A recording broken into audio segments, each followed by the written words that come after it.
राम राम। श्री सुब्रह्मण्य स्वामी कृपयाल தை பூசத்தன்னைக்கு சுப்பிரமணிய சுவாமியை ஸ்மரிப்போம். ரொம்ப உயர்ந்த நாள்.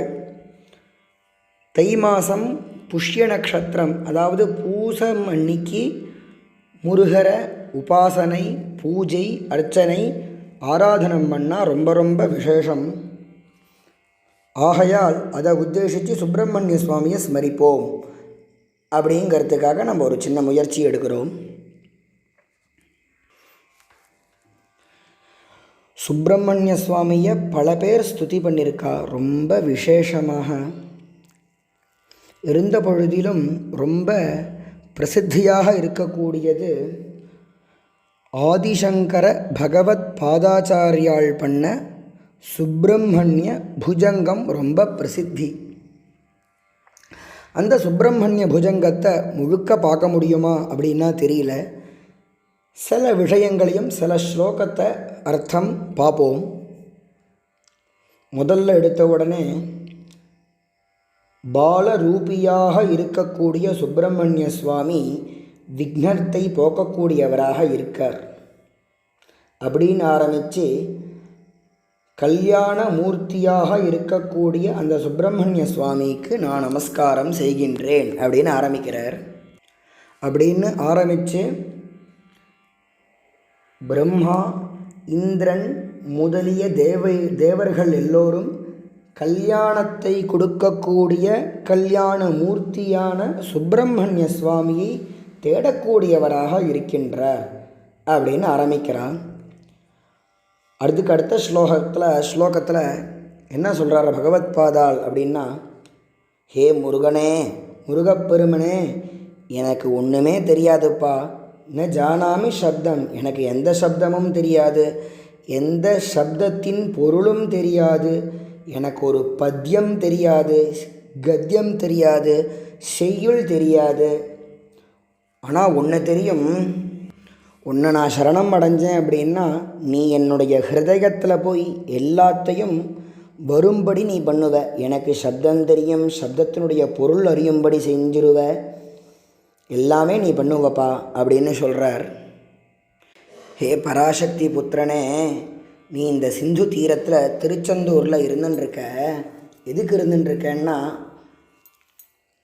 உன்னுடைய சந்நிதிக்கு உன்னை ஸ்துதி பண்ணுறவால் இந்த சம்சாரக் கடல்லேருந்து சுலபமாக விடும்படும்படி செய்திருவ. அதனால் வியஞ்சகன் சிந்து தீரே, அதனால் நீ உன்னை தெரியப்படுத்தின்ட்டு திருச்செந்தூர் க்ஷேத்திரத்தில் எங்களுக்கெல்லாம் அனுகிரகம் பண்ணுறதுக்காக நீ இருக்கப்பா அப்படிங்கிறார். அது மட்டும் இல்லை முருகா, நீ எப்படி இருக்கன்னா, எனக்கு ரொம்ப கஷ்டம் வந்துடுத்தோ, அந்த கஷ்ட காலத்தில் உன்னுடைய சந்நிதியில் உன்னை நாங்கள் சேவை பண்ணோம், உன்னை நாங்கள் நமஸ்கரித்தோம் அப்படின்னா எப்படி ஒரு கடலில் அலைகள் கரையில் ஒடுங்கிறதோ பெரிய சமுத்திரத்தில், அந்த மாதிரி உன்னுடைய சன்னிதானத்தில் உன்னை நாங்கள் ஸ்மரணை பண்ணி நமஸ்காரம் பண்ணோம் அப்படின்னா ஆபத்காலத்தில் எங்களுடைய கஷ்ட காலத்தை போக்கிடுவாய், அந்த கஷ்டங்களை நீ ஒடுக்கி சௌக்கியத்தை கொடுப்பாய் முருகா அப்படின்னு பகவத் பாதால் சொல்கிறார், பிரார்த்தனை பண்ணுறார்.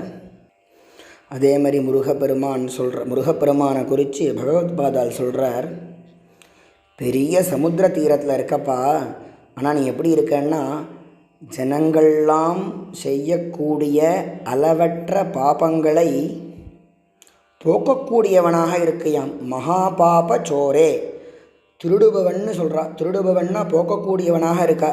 எப்படின்னா, உன்னுடைய ஆசிரயிச்சவாளுடைய பாப்பத்தை நீ போக்கறையாம். சுகந்தாக்கிய ஷைலே, சுகந்தம் என்னும் சொல்லக்கூடிய மலையில் இருக்கக்கூடியவன் நீ.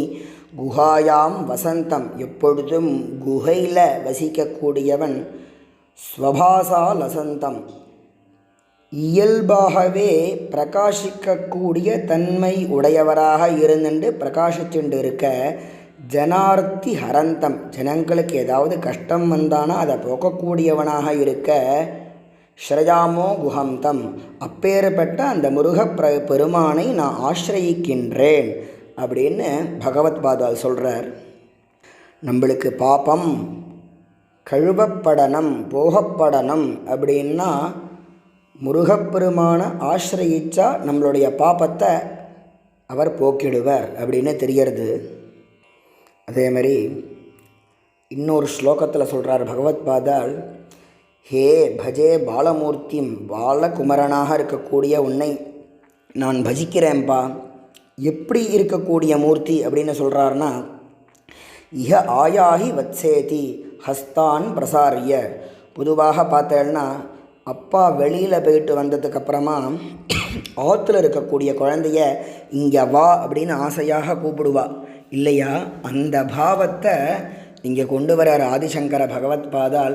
இஹ ஆயாகி வத்ச, ஹே குழந்தையே இங்கே வாப்பா அப்படின்னு சிவபெருமான் முருகப்பெருமானை கூப்பிடுறாராம். ஹஸ்தான் பிரசாரிய, கையை காமிச்சு கூப்பிடுறாராம், ரெண்டு கையும் காமிச்சு. ஆஹ்வயத்யாத சங்கரே மாதுரங்காத், அம்மா மடியில் இருக்கக்கூடிய முருகப்பெருமானை குழந்த இங்கே வா அப்படின்னு கூப்பிடுறாராம். வான்னு அவர் கூப்பிட்ட உடனே அம்மா மடியில் இருக்கக்கூடிய முருகப்பெருமான் டக்குன்னு குதிச்சு சமுத்பத்திய தாத்தம் ஸ்ரயந்தம், அப்பாவை ஆசிரியிச்சாராம் குமாரன் முருகப்பெருமான். ஹரஸ்லிஷ்ட காத்திரம், வானு கூப்பிட்ட உடனே அந்த குழந்தைய பரமேஸ்வரன் என்ன பண்ணாராம், கட்டி அணைச்சண்டாராம்.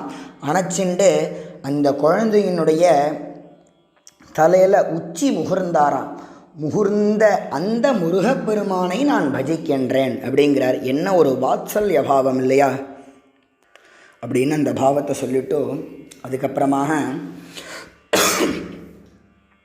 நம்மளுடைய அந்திம கால சந்தர்ப்பத்தில் எப்படி இருக்கும், அந்த சந்தர்ப்பத்தில் எப்படி முருகப்பெருமானை நம்ம கூப்பிடணும் அப்படிங்கிறத காமிச்சு கொடுக்குறார் பகவத்பாதால். பிரசாந்தேந்திரியே, கடைசி காலத்தில் நம்ம இந்திரியங்கள்லாம் வேலை பண்ணாமல் போயிடும். கண்ணு தெரியாமல் போகும், காது கேட்காமல் போகும், எந்த இந்திரியம் வேலை பண்ணாது, அப்படியே மங்கி போயிடும். பிரசாந்தேந்திரியே நஷ்ட சம்ஞே, எந்த நினைவுமே இருக்காதாம், எல்லாம் மறந்து போயிடுமாம். விசேஷ்டே, எந்த செயலுமே இருக்காதாம். அந்த சந்தர்ப்பத்தில் கபோத்காரி வக்திரே, நம்ம வாயிலேருந்து கோழை வாயிலேருந்து சொட்டுமா. அந்த சொட்டக்கூடிய சந்தர்ப்பத்தில் பயோத்கம்பி காத்ரே, நம்மளுக்கு பயம் ஏற்படுமாம், பிராண பயம் ஏற்படுமாம். அந்த பிராண பயத்தினால நம்மளுடைய உடம்பு ஆடுமா. கம்பி காத்ரே, நம்மளுடைய சரீரம் ஆடுமாம். என்னுடைய அந்திம காலத்தில் ஹே தயாளோ பவ அக்ரே குஹத்வம், அந்த சந்தர்ப்பத்தில் நீ எனக்கு முன்னாடி என்னை கரையேற்றுப்பா அப்படின்னு பிரார்த்தனை பண்ணுறார்.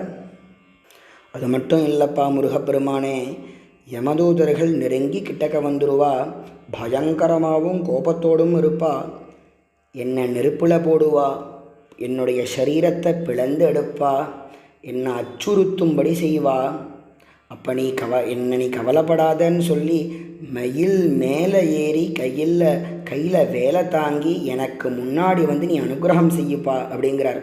மயூரம் சமாருஹ்ய மாபைஹி, கவலைப்படாத, பயப்படாத, நான் மயில் மேலே கையில் வேலை வச்சுருக்கேன், நீ பயப்படாத அப்படின்னு முன்னாடி புரசக்தி பாணிர் மமாயாகி சீக்கிரம், எனக்கு சீக்கிரமாக அனுகிரகம் பண்ணுப்பா முருகா அப்படின்னு பிரார்த்தனை பண்ணுறார். அதுக்கு அடுத்தபடியாக, ஹே முருகா, நான் எப்பொழுதும் துக்கத்தையே அனுபவிச்சுருக்கேன்ப்பா, எனக்கு மன நிம்மதி இல்லை, மன சந்தோஷம் இல்லைப்பா. நீயோ தீன பந்து, ஏழைகளுக்கெல்லாம் பங்காளியாக இருக்க, பந்துவாக இருக்க, அவளுக்கு வேணுங்கிறத பண்ணி கொடுக்குறவனாக இருக்க. உன்ட்ட நான் ஒன்று தான்ப்பா கேட்குறேன். துவதன்யம் ந யாச்சே, வேறு எதுவுமே கேட்கலப்பா உன்ட்ட. என்ன கேட்குறேன் அப்படின்னா, பவத் பக்திரோதம் சதா கிளிப்த பாதம் மமாதிம் திருதம் நாசயோமா சுதத்வம். உன்னை பக்தி பண்ணுறதுக்கு எது தடை இருக்கோ அந்த தடையெல்லாம் விலகி என்னுடைய மன கஷ்டத்தை போக்கி நீ அனுகிரகம் செய்யறதுக்கு வாப்பா அப்படின்னு பிரார்த்தனை பண்ணுறார். திருச்செந்தூர் முருகப்பெருமானை போய் பார்த்தோன்னா நம்மளுக்கு அங்கே பன்னீர் இலையில் விபூதி கொடுப்பா. அந்த விபூதியினுடைய மகிமையை சொல்கிறார் பகவத்பாதால்.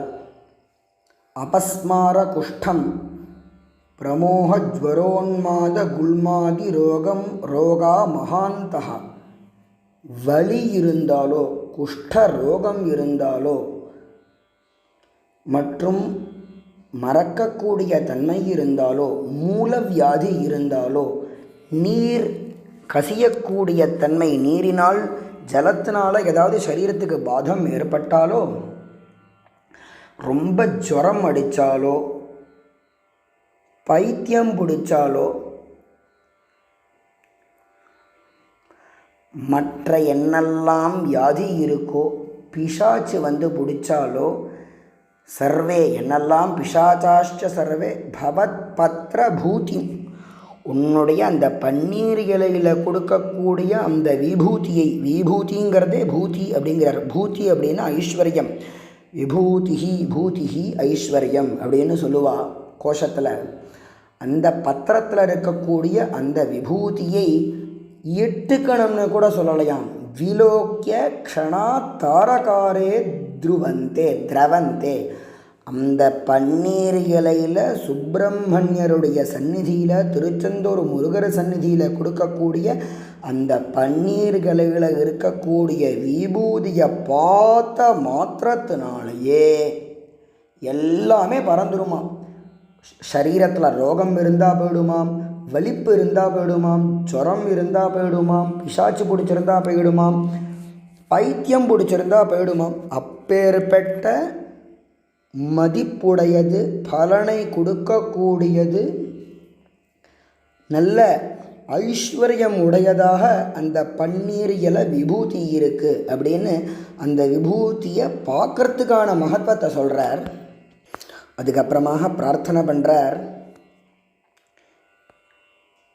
திருஷி ஸ்கந்தமூர்த்தி, என்னுடைய பார்வையானது முருகா எப்பொழுதும் உன்னையே பார்க்கட்டும்பா, வேற எதையும் பார்க்க வேண்டாம்.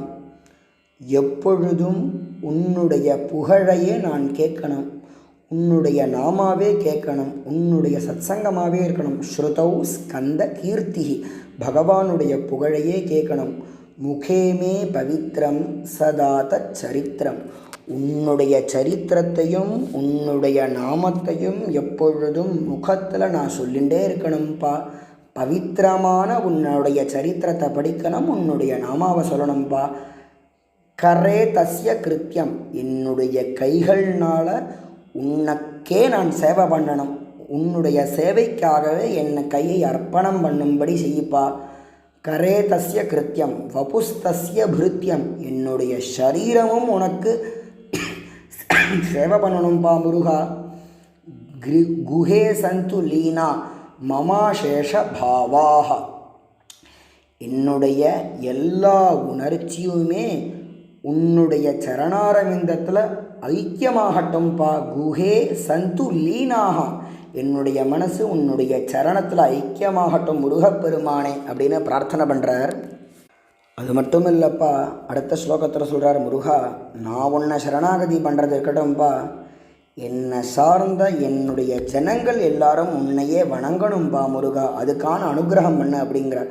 களத்திரம்பா, என்னுடைய மனைவியோ, சுதாவா என்னுடைய பையனோ, பந்து வர்க்கா என்னுடைய பந்துக்களோ, பசுர்வா நரோவாத நாரி என் வீட்டில் வசிக்கக்கூடிய பிராணிகளோ, ஜனங்களோ, ஸ்திரீகளோ, கிரகேயே மதியாக, வீட்டில் என்னை சார்ந்தவர்கள்னு நான் யாரெல்லாம் சொல்கிறேனோ அவ எல்லாரும் யஜந்தகா, உன்னையே ஸ்தோத்திரம் பண்ணணும், உனக்கே நமஸ்காரம் பண்ணணும், உன் ஸ்துதியே பாடணும், உன்னையே ஸ்மரணம் பண்ணணும். அந்த மாதிரி ஒரு அனுகிரகம் பண்ணுப்பா.